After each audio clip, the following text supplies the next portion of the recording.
Hola, queridos amigos y amigas auditores, auditoras. Sean ustedes bienvenidos y bienvenidas al programa Hablemos de Cognición y Emoción. Hoy con un tema tremendamente interesante, importante para todos y todas, independientemente de la edad que tengamos, el de autorregulación emocional. Este es un espacio de comunicación y difusión que es construido por el Grupo de Investigación de Desarrollo Emocional y Cognitivo para el Aprendizaje GIDECAP de nuestra Universidad del Biobío. Buscamos abrir un espacio de comunicación, de conversación en torno a distintos temas que son relevantes en el ámbito de educación. Y el programa de hoy tiene por nombre Hablemos de autorregulación emocional. Y participan Verónica López López, Nelly Lagos San Martín y Rocío Jiménez Cisneros. Ella es nuestra invitada internacional de México y quien les habla, Claudia Vázquez Rivas. Y para dar el inicio al programa de hoy, comenzaremos con nuestra primera entrevistada, que es Nelly Lagos.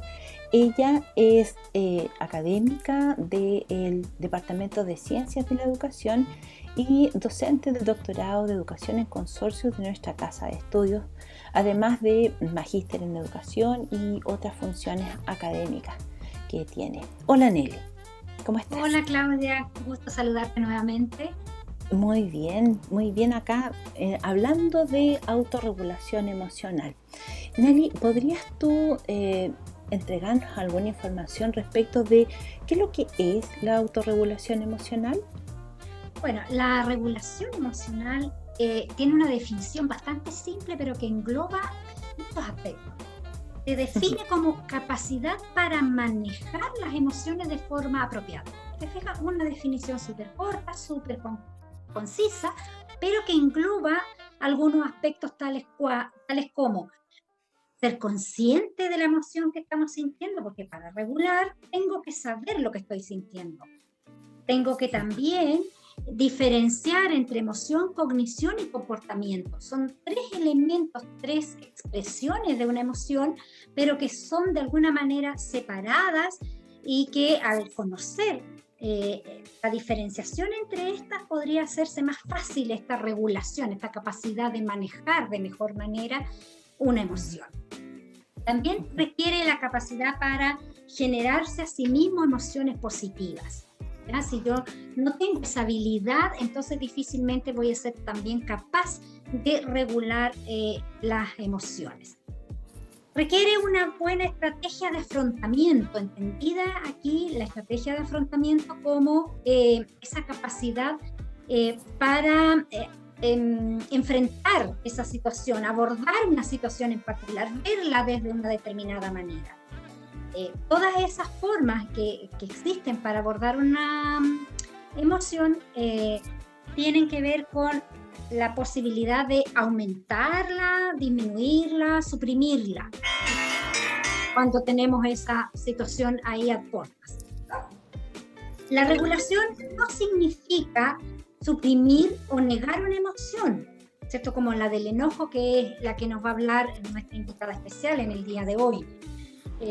Significa, ¿cierto?, que tenemos la idea aquí como de regular, así como hacemos con la intensidad de un sonido de un equipo de música, para que no nos agobie ese sonido, entonces lo mantenemos en un nivel de intensidad que sea más apropiado para nosotros, que no nos cause cierto daño.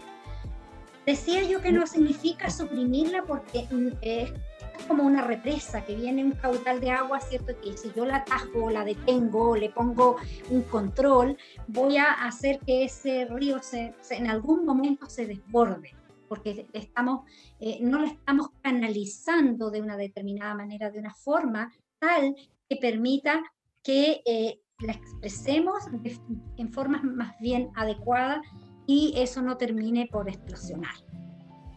Entonces pareciera que es bastante complejo. La definición es simple, pero el poder alcanzar una autorregulación emocional implica el ser consciente de varios aspectos que pudieran facilitar o interferir el contacto con las demás personas. Y en ese sentido, Nelly, ¿cuándo pudiéramos hablar que estamos con una persona que tiene una regulación emocional adecuada? La meta de la regulación emocional es el equilibrio emocional.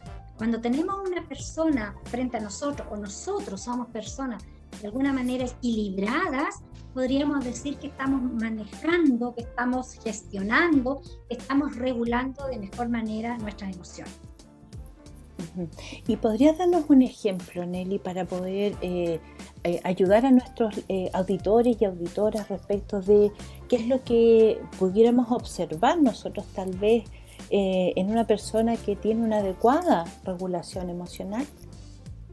Una persona con una adecuada regulación emocional es aquella que, a pesar de que tiene enojo, que es la temática que, vuelvo a decir, nuestra invitada nos va a aclarar mayormente, es capaz de no actuar golpeando, gritando, golpeando las cosas, ¿cierto? Porque de alguna manera sabe que eso lo tiene que canalizar de una mejor manera para que no dañe a otros ni se dañe a sí mismo, porque ya les decía, el equilibrio es aquí la meta de esta regulación emocional.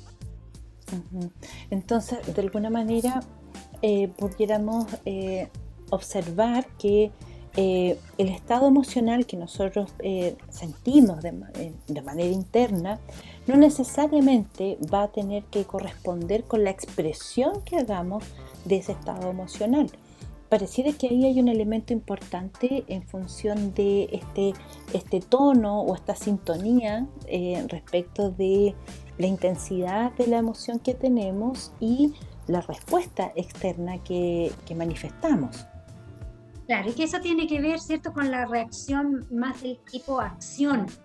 Yo les decía en un primer momento que hay un sentimiento, un pensamiento acerca de ese sentimiento o viceversa, y también hay una acción, que es la que conllevamos a través de esas emociones y sentimientos que tenemos. La expresión emocional adecuada o apropiada, que es como se le llama, ¿cierto?, en psicología, tiene que ver justamente con entender que ese estado emocional es una expresión interna que no necesariamente tiene que aflorar, o por lo menos no por la intensidad que yo la percibo en sí misma, porque puedo de alguna manera ir buscando las instancias como para ir haciendo que esa expresión salga de mí, que si no me hace daño, la supresión del enojo causa daño en la persona porque se retiene muchas cosas, pero que salga de una manera también apropiada, de tal manera que no cause un daño a las demás personas. O sea, hay una idea ahí de comprender que este impacto en mi expresión tiene repercusiones. Cuando yo sé que eso repercusiona en los demás y soy capaz de mantener esa gestión de tal manera de no hacer ese daño, entonces estoy de alguna manera regulando emociones y expresando también esas emociones de manera adecuada. Y lo desafiante que puede ser, incluso si nos escuchan, cuando nos escuchen nuestros auditores y auditoras, podrán pensar o podrían imaginar respecto de cómo esto se va formando o esta capacidad se va adquiriendo a lo largo del tiempo, que bien sabemos que a los niños y niñas les cuesta efectuar una adecuada regulación de sus emociones, y por lo tanto el espacio educativo también puede ser un espacio que contribuya a esa regulación emocional. Justamente, Claudita, yo creo que la buena noticia de esto es que es un proceso que se puede educar, que se puede formar. Todos tenemos esas capacidades como para regular de mejor manera nuestras emociones, solo que tenemos que descubrir cuál es nuestra forma, tenemos que educarnos en términos de saber primero y darle un nombre a la emoción que sentimos para poder regularla después, saber cómo reaccionamos nosotros frente a tales cosas. O sea, tiene que ver mucho con el autoconocimiento, para que después de esa manera podamos ir aprendiendo a cómo canalizar cada una de las emociones que sentimos.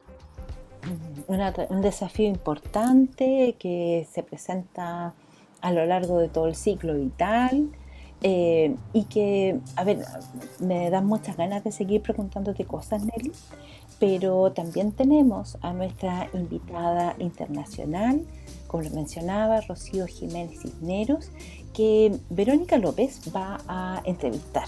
Vero, por favor, comienza a conversar con nuestra invitada. Muy bien, Claudia, muchísimas gracias. Interesante entrevista también, que está muy vinculada justamente con lo que nos va a presentar, nos va a compartir nuestra invitada internacional. Así que saludo a todos nuestros amigos auditores, auditoras que nos están siguiendo en el programa, y quiero presentarles a Rocío Jiménez Cisneros de México. Ella es licenciada en Psicología por la Universidad Iberoamericana, máster en Neuropsicología Clínica por el Instituto Técnico de Estudios Aplicados, España. Ella obtuvo su maestría en Desarrollo Cognitivo en la Universidad de Madero con premio de excelencia académica. Cuenta con certificación, algo que es muy relevante también dentro del currículum de Rocío, en terapia racional emotivo-conductual en niños y adolescentes, nivel primario por Albert Ellis Institute en Nueva York, el año 2018. Y certificación en terapia racional emotiva conductual también en primaria por Albert Ellis Institute también en Nueva York, el año 2017. Ella actualmente trabaja en el Hospital de Ángeles, Puebla, en México, como experta en atención a niños, adolescentes y también jóvenes con problemas de aprendizaje y justamente de problemas emocionales. Así que está muy ligado justamente con el tema de hoy día de autorregulación.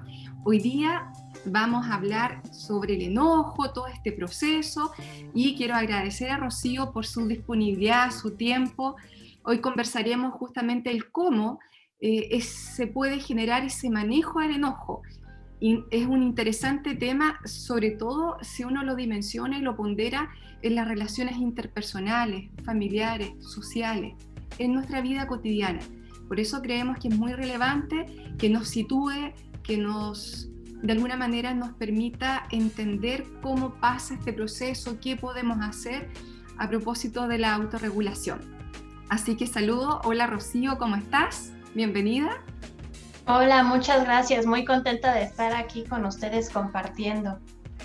Muy bien. Y para comenzar, ¿cierto? Nos gustaría, porque el tema da para mucho, y poder seguir un orden también y que nos vayan siguiendo nuestros auditores y auditoras desde lo cotidiano, entendiendo, ¿cierto? Desde la academia, todo este perfeccionamiento que has tenido tú, pero que también desde la casa nos puedan comprender bien y puedan tomar ciertas herramientas de esta conversación, de este diálogo reflexivo.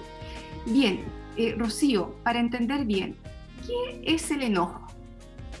El enojo es una emoción básica. Eso significa que a pesar de la cultura en la que nos desarrollemos, pues todos la sentimos. Podemos pensar que el enojo varía en intensidad, como bien lo ha dicho la doctora Lagos. Puede ser desde un enojo pequeño hasta un enojo grande, que también lo asociamos a diferentes nombres. Y acá viene algo interesante cultural, porque todos tenemos formas distintas de llamar a esta emoción también. Puede ser ira, rabia, coraje, molestia, bronca, enfado, atufo, como un peluche que he diseñado. Entonces también depende de la cultura, podemos nombrarlo de diferentes formas. Muy bien. ¿Y qué emociones están asociadas a esta emoción del enojo? Pues es muy interesante porque incluso en trastornos psicológicos tenemos asociado el enojo. Por ejemplo, en la depresión, a veces se piensa que es estar triste, sin embargo, también existe mucha irritabilidad, mucho enojo, lo vemos mucho en personalidades, en población infantojuvenil, que a veces los papás no detectan que el niño puede estar teniendo o cursando con una depresión porque los ven enfadados y en el fondo puede ser una depresión. También se relaciona la ansiedad. Y bueno, pues definitivamente a toda esta variedad de emociones que va teniendo el enojo, como les decía, desde algo pequeñito hasta algo muy grande. A ver, Rocío, cuéntanos un poquito respecto al enojo que acabas de mencionar respecto a los niños, niñas o jóvenes también, porque efectivamente, como lo mencionas, uno puede observar esa emoción, pero cómo los padres desde la casa, los cuidadores, las cuidadoras, las abuelitas a veces que están a cargo de la crianza, sobre todo en este contexto de pandemia que estamos también, ¿qué elementos tendrían que prestar atención para distinguir justamente un enojo, que es un enfado con cierta intensidad, pero rasgos ya más bien depresivos? Me llamó la atención justamente porque no siempre existe esa claridad. ¿Mm? Claro, aquí creo que vale la pena que les comparta. También hay personalidades que tienden hacia el enojo. Podemos diferenciar dos tipos de enojo. Uno es el enojo estado, que es el enojo de este momento. Si yo ahora les preguntara qué tan enojados se sienten, ustedes podrían decirme a lo mejor una escala del 0 al 10 qué tan enojados se sienten. Y es un enojo transitorio, es pasajero, porque se relaciona a las vivencias del momento. Y también existe el enojo rasgo, que es un enojo de personalidad, es decir, que tendemos hacia cierta característica de enojo, y creo que este es un punto de partida.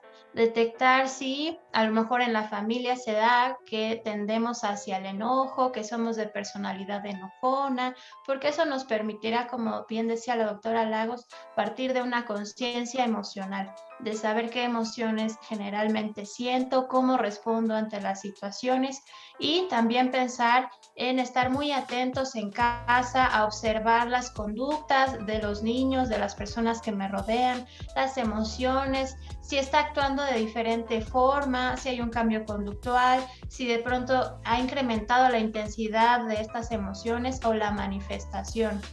Creo que podemos poner atención a esto y sobre todo ver si la persona se está aislando, si está respondiendo de una forma reactiva, negativamente ante las situaciones. Hay que distinguir lo que me sucede en la vida, pues idealmente mi emoción, para que sea adaptativa, tiene que ser congruente a ese nivel. Sin embargo, si ya es mucho más intenso o más frecuente la emoción, es que ahí podemos detectar que puede haber algún problema.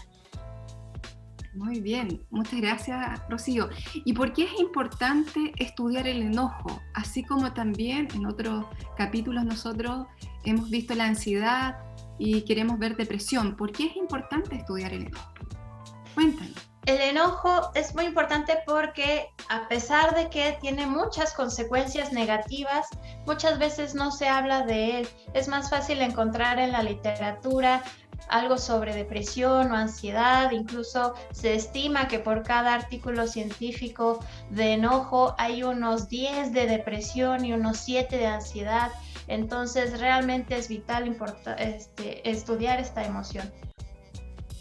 Muy bien. ¿Y cómo se regula entonces el enojo en esta intensidad también que tanto la doctora Lagos como tú nos han presentado en este programa? Por ejemplo, en el caso de los niños, las niñas, los jóvenes, los adultos mayores también, que también nos están escuchando en esta línea, digamos, etaria. Muchos de ellos en este minuto están a lo mejor enojados. ¿Cómo se regula eso? O sea, estoy molesta.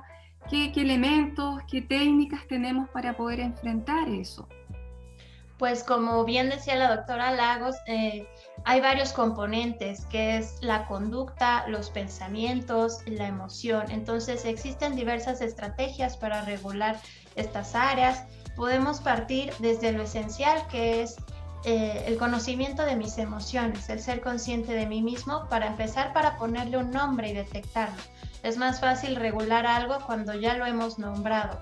Existen técnicas, por ejemplo, de relajación muscular, respiraciones profundas. En cuanto a la conducta, podemos implementar ahora en casa, que estamos en tiempos de pandemia, en el encierro, un tiempo fuera, y entonces cada uno a lo mejor se va a su habitación, se da un espacio para regular mejor la emoción. Y también desde el enfoque que yo trabajo es vital conocer los pensamientos. ¿Qué pensamientos se asocian a esta emoción para poder lo llamamos reestructurarlos. Por ejemplo, en el enojo hay muchos pensamientos asociados sobre injusticia, sobre que esto no debió pasar, las cosas no tenían que ser así, o incluso hay percepción de agresión o como si me estuvieran haciendo algo intencionalmente. Eso me enfada mucho. Entonces, el cuestionarme estos pensamientos que yo tengo, ponerlos en la balanza y preguntarme, ¿de verdad es así como lo estoy pensando? ¿Será que quizá estoy exagerando? ¿Tengo evidencia para pensar que esto es así? Quizá me da una nueva respuesta mentalmente y entonces este pensamiento original que me llevó a tanto enojo, pues lo puedo reestructurar hacia algo más adaptativo para funcionar en mi entorno. Muy bien y muy interesante, Rocío. Y a propósito, el cómo se expresa el enojo. Tú mencionabas al principio desde una mirada cultural, ¿cierto? Sí. Al inicio. ¿Es diferente cómo se expresa el enojo en México, en Chile, en otros países? ¿Qué antecedentes manejas tú como experta en el área? Generalmente el enojo viene de una percepción de injusticia, de un pensamiento de injusticia. Acá en México yo colaboré en una investigación justo con universitarios en los que identificamos qué cosas les enojaban, qué pensamientos estaban asociados a ellos, y algo que encontramos que corresponde a la literatura internacional es que nuestros enojos vienen en mayor parte de la interacción con los demás. No tanto de algo que yo haga o de las situaciones de vida, sino cuando a alguien pensamos que nos ha hecho algo. Por ejemplo, cuando alguien nos miente, cuando pensamos que se nos trata injustamente, cuando alguien nos ha traicionado. Entonces creo que es universal en cuanto al enojo.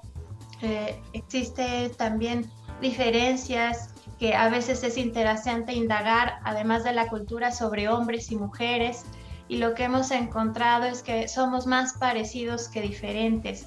Lo que sí sucede culturalmente es que a lo mejor a los hombres se les permite una expresión más abierta de enfado, a lo mejor de agresión, y no tanto a la mujer, que tiende a suprimir. Sin embargo, el nivel de enojo percibido puede ser el mismo en cuestión de intensidad. Sin embargo, esta cuestión cultural es importante reconocerla. Estuve investigando algo de Chile para poder compartir. Encontré una investigación muy interesante que hablaba de las parejas en matrimonios. Y lo que se encontraba es que en los conflictos maritales son más adaptativas las personas que sienten menos enojo, que a pesar del conflicto tienden más hacia el cariño, el amor, a estar tranquilos en una situación de conflicto y no tanto al enojo. Entonces vemos que pues universalmente el enojo nos lleva a tener peores consecuencias sociales en mi relación con personas, en mi trabajo, incluso en cuestiones de salud. Se ha encontrado mucha asociación, por ejemplo, entre enfermedades cardiovasculares con esta emoción. Muy bien. Rocío, y en este contexto de pandemia, que actualmente todavía, cierto, estamos y tenemos ahí, vamos a esperar hasta cuándo, eso no lo sabemos, pero ¿cómo se ha vivido esta emoción del enojo de acuerdo a tus antecedentes, a tus consultas? ¿Qué has visualizado, qué has logrado observar? Definitivamente hay que tomar en cuenta los factores que están asociados a la pandemia, que muchas veces implica una incertidumbre laboral, una crisis económica, el estar en casa, quizá algunas familias hacinados. Entonces hay muchos factores estresantes, el mismo estrés de salud, cuando tenemos quizá en casa a alguien que ha enfermado o que estamos muy al pendiente de este virus, y entonces todo esto hace que seamos más susceptibles a estar enojados en este tiempo de pandemia. Aquí hemos visto que las tasas de violencia en casa han incrementado porque pues estamos idealmente todos en casa, resguardados, sin poder salir, y entonces lamentablemente pues tendemos a enojarnos con las personas que más queremos, nuestros más cercanos, Y creo que es importante hablar de esto porque hay que hacer algo para no caer en estas conductas de enojo. El enojo no es malo, sentirlo no es negativo, es muy importante aclararlo. Lo que es negativo es cuando el enojo me lleva a tener conductas muy intensas, de daño, de agresión. Y esto es en lo que trabajamos, en manejar este tipo de expresiones de manifestación de una emoción muy intensa. Entonces podemos enfocarnos en hacer a lo mejor alguna señal en casa donde yo avise al otro que se está enojando, yo misma, para tener una pista que me indique que a lo mejor en un acuerdo previo pues tengo que retirarme un poco, me voy a ir a la sala a ver la tele, a distraerme un poco, voy a hacer ejercicio o voy a trabajar en poder comunicarme, que esta habilidad es muy importante, la comunicación asertiva para el manejo del enojo. Muy bien. ¿Y qué consecuencias tiene no aprender a regular el enojo? Entendiendo que todos tenemos, como decías tú, tenemos derecho a enojarnos, o sea, no es malo, ¿cierto? Vivir esta emoción y hay que vivirla, pero ¿qué consecuencias tendría el no desarrollar este aprendizaje, esta capacidad que todos y todas tenemos? Claro, podemos ahí hablar del desarrollo de los niños, porque es cuando empezamos a aprender a regular y a gestionar nuestras emociones.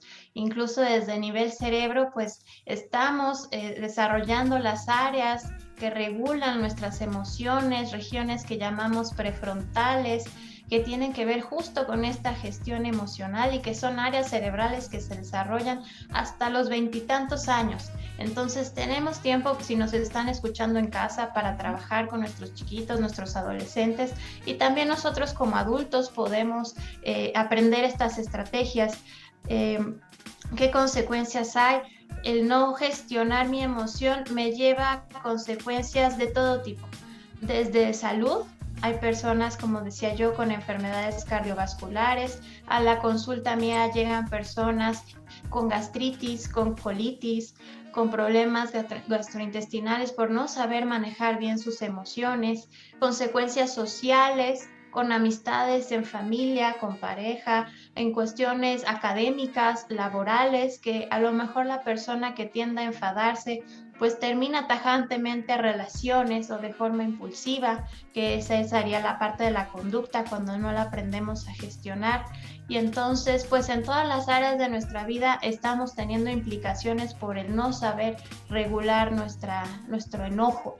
Además de que, pues está bien sabido que hay personalidades enojonas, yo les decía del enojo rasgo, que también se asocia a conductas de agresión. Está el síndrome que llamamos AHA, es decir, AHA, Anger, Hostility, Aggression, es decir, enojo, hostilidad, agresión. Entonces, personalidades enojonas tienden a este tipo de conductas, de manifestaciones, y por eso también es muy importante aprender a identificar y a gestionar la emoción para no llegar a estos niveles tan lamentables también en nuestras sociedades. Muy bien. ¿Y qué recomendaciones, estrategias en forma concreta nos podrías compartir a los auditores, auditoras que nos están escuchando respecto al manejo del enojo? ¿Qué podemos hacer desde nuestros hogares?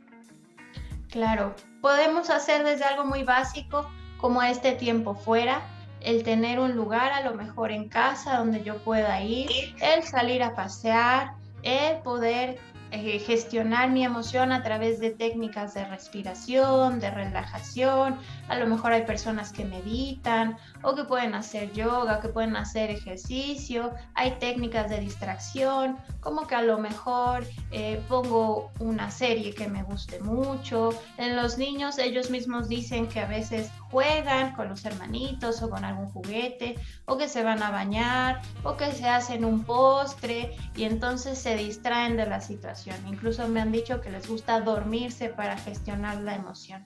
Y en los adultos quizá es un poquito más complejo, aunque no necesariamente, porque también podemos trabajar con esta reestructuración del pensamiento, es decir, encontrar otra respuesta a lo que estoy pensando que también explique lo que me ha sucedido y pensar que todos mis pensamientos influyen en cómo me siento.